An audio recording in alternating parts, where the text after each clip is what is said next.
Hello friends, welcome back to my channel ముచ్చట్లు with మహా. So ఈరోజు మీ ముందుకి మంచి రెసిపీతో వచ్చేసాను. ఆలూ పులావ్ విత్ కోడిగుడ్లు పచ్చిరొయ్యల కర్రీ. సో ఇంకా లేట్ చేయకుండా వెళ్ళిపోదాం వీడియోలోకి. నా రెసిపీ మీ అందరికీ నచ్చుతుందని భావిస్తున్నాను. సో ముందుగా ఆలూ పులావ్ చేయడానికి ప్యాన్ పెట్టుకొని అందులో 1 టీ స్పూన్ ఆయిల్ వేసుకోవాలి.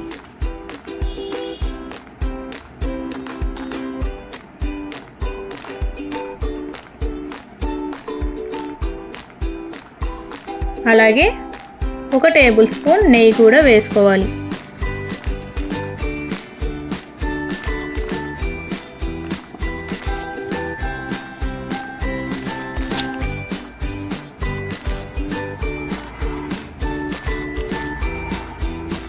సో ఇలా ఆయిల్ వేడయ్యాక మసాలా దినుసులు వేసుకుందాం. సో ఇప్పుడు 2 దాల్చిన చెక్క, 4 లవంగాలు, 4 యాలకులు, 1 లేదా 2 అనాస పువ్వు,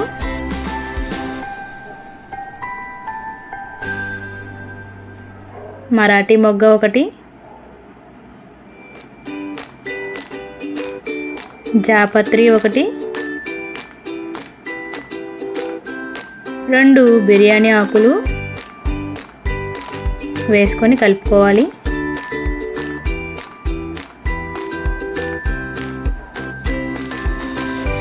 అలాగే 1 టీ స్పూన్ షాజీరా వేసుకొని ఫ్రై చేసుకోవాలి.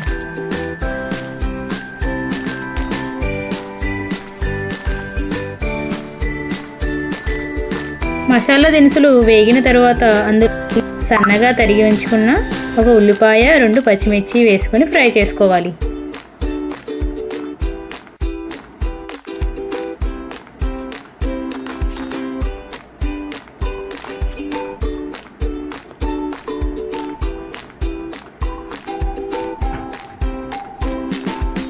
ఉల్లిపాయలు మగ్గడానికి 1/2 టీ స్పూన్ సాల్ట్ వేసుకొని బాగా కలుపుకోవాలి.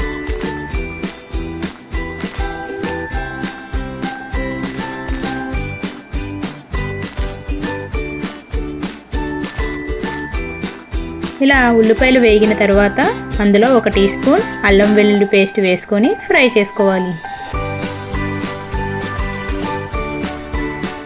అల్లం వెల్లుల్లి పేస్ట్ పచ్చివాసన పోయేంత వరకు ఫ్రై చేసుకోవాలి.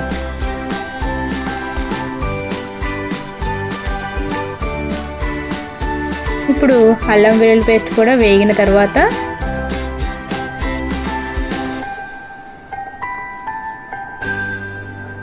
రెండు మీడియం సైజ్ కట్ చేసి ఉంచిన టమాటా,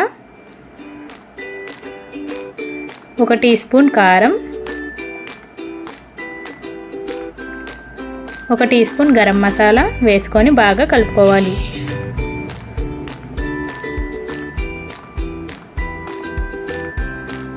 టమాటాలను మెత్తగా అయ్యేంత వరకు మగ్గనివ్వాలి.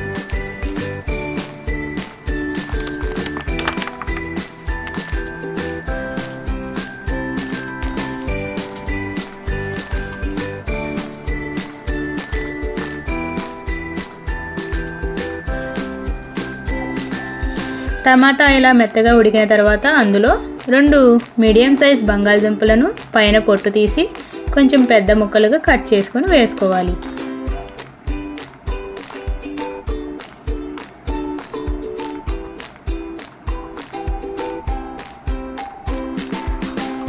మరీ చిన్న చిన్న ముక్కలుగా కట్ చేసుకోకూడదు, కొంచెం మీడియం సైజ్ ముక్కలుగా కట్ చేసుకొని వేసుకోవాలి.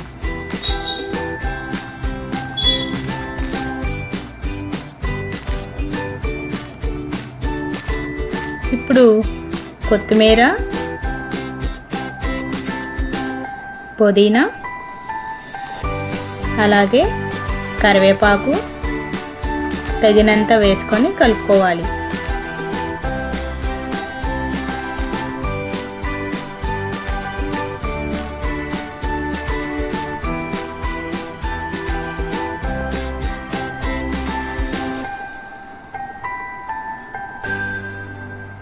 మూత పెట్టి మగ్గనించుకోవాలి.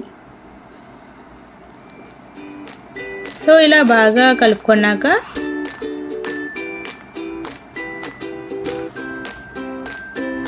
రెండు టీ స్పూన్ల పెరుగు వేసి 1 నిమిషం పాటు కలుపుకోవాలి.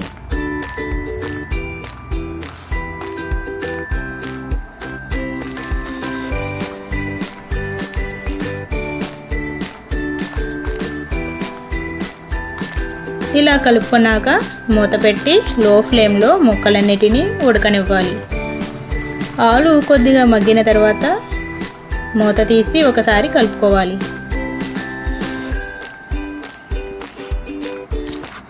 ఇప్పుడు ఆలు మగ్గింది కదా, ఇలా కలుపుకున్నాక ఇందులో 2 గ్లాసుల బాస్మతి రైస్ను కడిగి వేసుకోవాలి. మనం రైస్ను నానబెట్టాల్సిన అవసరం లేదు, అప్పటికప్పుడు కడిగి వేసుకుంటే సరిపోతుంది.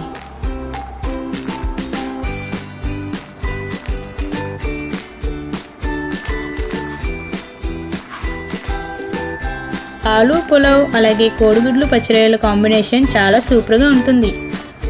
చాలా త్వరగా కూడా తయారు చేసుకోవచ్చు. సో ఇలా కలుపుకున్న తర్వాత ఇందులో 3 గ్లాసుల నీళ్ళను పోసుకోవాలి. మనం ఏ గ్లాస్తో రైస్ తీసుకున్నామో అదే గ్లాస్తో నీళ్లు తీసుకోవాలి. 1 గ్లాస్ రైస్కు 1.5 గ్లాసు నీళ్ళను తీసుకోవాలి. అంటే నేను ఇప్పుడు 2 గ్లాసులు బియ్యం తీసుకున్నాను కాబట్టి 3 గ్లాసుల నీళ్ళని వేసుకున్నాను. ఇప్పుడు టేస్ట్ కోసం తగినంత ఉప్పును వేసుకొని బాగా కలుపుకోవాలి.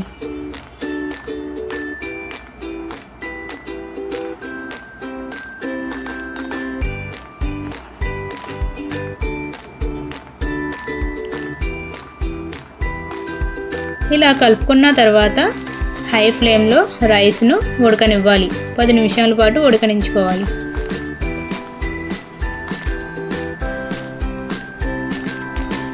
మధ్య మధ్యలో మూత ఓపెన్ చేసి ఒకసారి కలుపుకొని మళ్ళీ లో ఫ్లేమ్లో మగ్గనించుకోవాలి.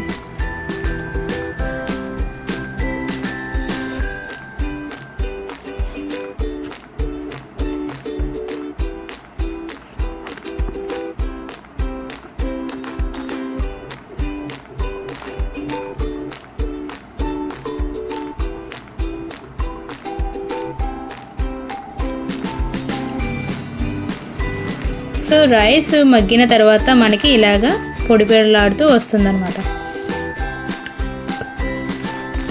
రైస్ను అప్పుడే సర్వ్ చేసుకోకుండా ఒక 10 నిమిషాల పాటు ఆగి సర్వ్ చేసుకుంటే ఇంకా పొడి పొడిగా వస్తుంది. 10 మినిట్స్ తర్వాత మనకి ఆలు పులావ్ ఈ విధంగా పొడి పొడిగా అలాగే టేస్టీగా కూడా ఉంటుంది. సో ఇప్పుడు 1/2 టీ స్పూన్ నెయ్యి అలాగే కలర్ని వేసుకొని ఫుడ్ కలర్ని వేసుకొని సర్వ్ చేసుకోవాలి. సో ఇప్పుడు కర్రీని ఎలా చేసుకోవాలో చూద్దామా. సో ముందుగా పచ్చిరొయ్యలని బాగా కడిగి అందులో 1/2 టీ స్పూన్ పసుపు అలాగే 1/2 టీ స్పూన్ సాల్ట్ని వేసుకొని ఫ్రై చేసుకోవాలి.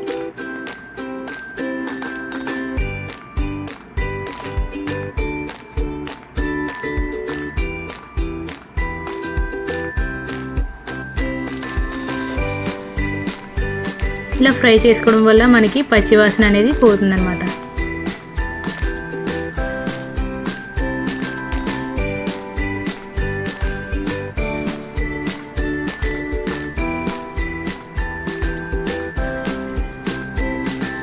పచ్చిరొయ్యలలో ఉన్న నీరంతా ఇంకిపోయేంత వరకు మనం ఫ్రై చేసుకోవాలి.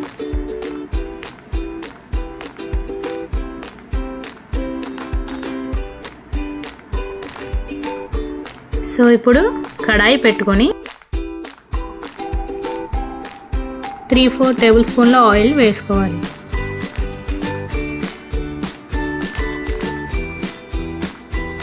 ఇలా ఆయిల్ వేడయ్యాక అందులో 1/2 టీ స్పూన్ కారం 1/2 టీ స్పూన్ పసుపు వేసుకొని మరగనివ్వాలి.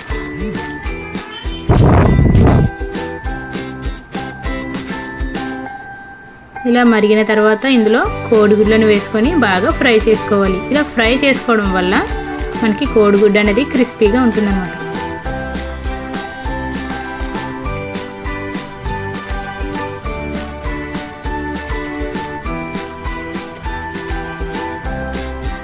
కోడిగుడ్లని ఇలాగ ఘాటు పెట్టుకోవడం వల్ల మనకి బాగా ఫ్రై అవుతుంది అన్నమాట.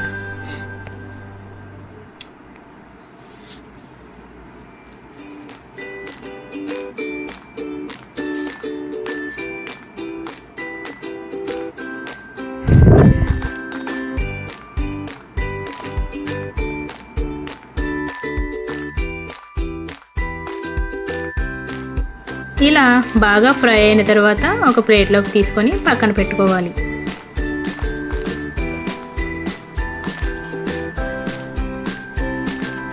సో ఇలా ఫ్రై అయిన నూనెలోనే ముందుగా కట్ చేసి ఉంచుకున్న ఉల్లిపాయ ముక్కలు అలాగే పచ్చిమిర్చిని వేసుకోవాలి.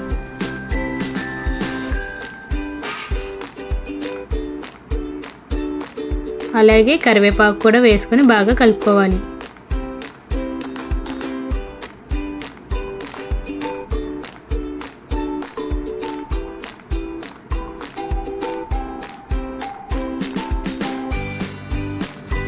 ఉల్లిపాయ ముక్కలని మూత పెట్టి బాగా మగ్గనించుకోవాలి. సో ఇలా మగ్గాక ఒక కప్పు టమాటాను వేసుకొని బాగా కలుపుకోవాలి.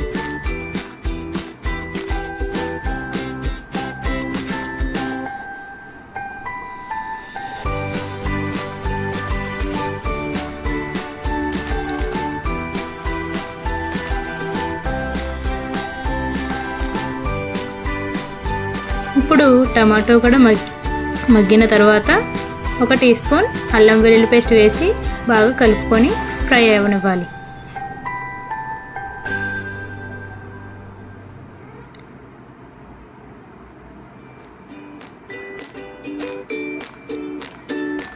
అల్లం వెల్లుల్లి పేస్ట్ వేగిన తర్వాత అందులో ఒక టీ స్పూన్ కారం,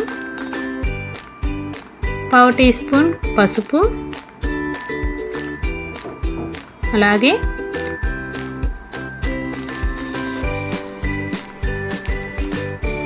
1.5 టీ స్పూన్ సాల్ట్ని వేసుకొని బాగా కలుపుకోవాలి.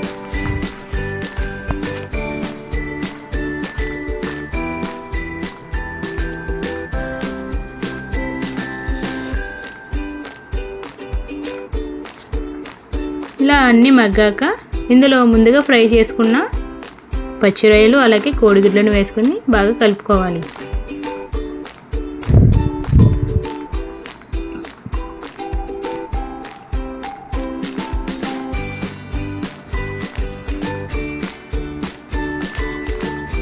సో ఇప్పుడు మనకి కర్రీకి కావాల్సినంత వాటర్ని యాడ్ చేసుకోవాలి.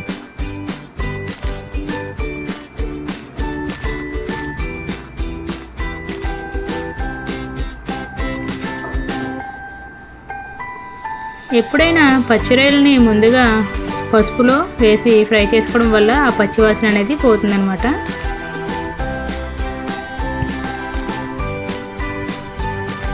సో ఇప్పుడు ఇలా కర్రీ అనేది దగ్గరికి వచ్చేసింది కదా, మరీ వాటర్ లేకుండా తీసుకోకూడదు.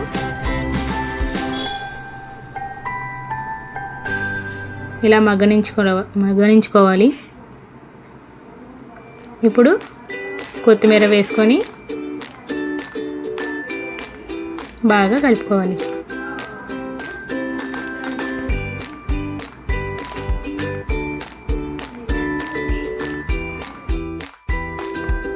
సో అందరికీ నచ్చేలా ఆలు పులావ్ అలాగే కోడిగుడ్లు పచ్చి రొయ్యల కర్రీ తయారైపోయింది. బౌల్లో తీసుకొని సర్వ్ చేసుకుందాం. సో నా ఈ రెసిపీ మీ అందరికీ నచ్చుతుందని భావిస్తున్నాను. నచ్చినట్లయితే లైక్, షేర్, కామెంట్ అలాగే సబ్స్క్రైబ్ చేసుకోండి ఫ్రెండ్స్. అలాగే మీరు కూడా ట్రై చేసి నాకు కామెంట్ చేయండి. Thank you for watching.